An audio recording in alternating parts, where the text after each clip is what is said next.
সানজানা ও জাদুর শক্তির রহস্য। সানজানার বয়স 6 বছর। সে খুব মিষ্টি একটি মেয়ে, কিন্তু খাবারের সময় হলেই তার বায়না শুরু হয়।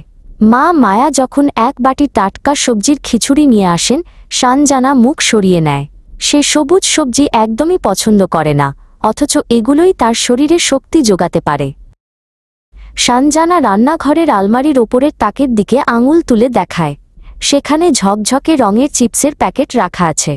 সে চিৎকার করে বলে, মা, আমি ওই মচমচে চিপস খাব, ওগুলোই আমার সবচেয়ে প্রিয়। সে জানত না যে এই চিপসগুলো তার স্বাস্থ্যের জন্য মোটেও ভালো নয়। বিকেলবেলা সানজানা সোফায় আয়েশ করে বসে প্যাকেট থেকে চিপস বের করে খাচ্ছে। মচমচ শব্দটা তার কানে সঙ্গীতের মতো লাগে। তার পায়ের কাছে চিপসের খালি প্যাকেট পড়ে আছে। সানজানা মনে মনে ভাবছে, চিপস খেলেই বুঝি সে অনেক শক্তিশালী আর দ্রুতগামী হয়ে যাবে। মা মায়া সানজানার পাশে এসে বসলেন। তিনি একটি ছবিওয়ালা রঙিন বই খুলে তাকে দেখাতে লাগলেন। বইটিতে দেখা যাচ্ছে একজন শক্তিশালী খেলোয়াড় প্রচুর শাক সবজি আর ফল খাচ্ছে। মা বললেন, সঞ্জু, চিপস খেলে শুধু পেট ভরে, কিন্তু শরীরের আসল শক্তি আসে এই পুষ্টিকর খাবারগুলো থেকেই। সানজানা অবিশ্বাসের দৃষ্টিতে বইটির দিকে তাকাল।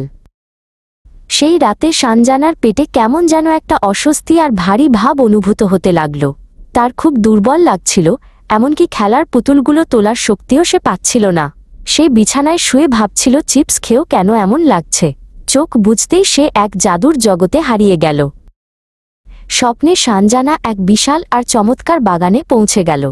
সেখানে হঠাৎ তার সামনে এসে দাঁড়াল গাজু ভাই। গাজু ভাই হল একটি লম্বা আর টকটকে কমলা রঙের বুদ্ধিমান গাজর, যার মুখে একটা মিষ্টি হাসি। গাজু ভাই তাকে দেখেই বন্ধুত্বের হাত বাড়িয়ে দিল। এমন সময় সেখানে কুৎসিত আর তেলতেলে এক চিপস দানব হাজির হল। দানবটি দেখতে বেশ অদ্ভুত এবং সে খুব আস্তে আস্তে হাঁপাতে হাঁপাতে হাঁটছে। গাজু ভাই সানজানাকে বলল, দেখো সানজানা, এই চিপস দানব দেখতে যেমনই হোক, ওর ভেতরে কোনো সত্যিকারের তেজ নেই। চলো দেখি কে বেশি দ্রুত দৌড়াতে পারে। দৌড় শুরু হতেই গাজু ভাই বাতাসের বেগে দৌড়ে চোখের পলকে অনেক দূরে চলে গেল। কিন্তু চিপস দানবটি মাত্র কয়েক কদম যেতেই ধপাস করে মাটিতে পড়ে গেল। সানজানা হাততালি দিয়ে গাজু ভাইকে উৎসাহ দিতে লাগল। সে বুঝতে পারল কেন চিপস খাওয়া তাকে দুর্বল করে দিচ্ছে। পরদিন সকালে সানজানার যখন ঘুম ভাঙল, তার মন বদলে গেছে। সে বিছানা থেকে নেমে দৌড়ে রান্নাঘরে মায়ের কাছে গেল। সে মাকে জড়িয়ে ধরে বলল, মা, আমাকে আজ থেকে সবজি আর ডিম খেতে দাও।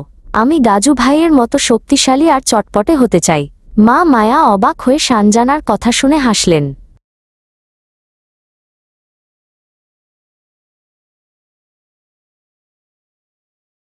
এখন সানজানা প্রতিদিন পুষ্টিকর খাবার খেয়ে অনেক শক্তিশালী হয়ে উঠেছে। সে বিকেলে বন্ধুদের সাথে পার্কে কানামাছি খেলে।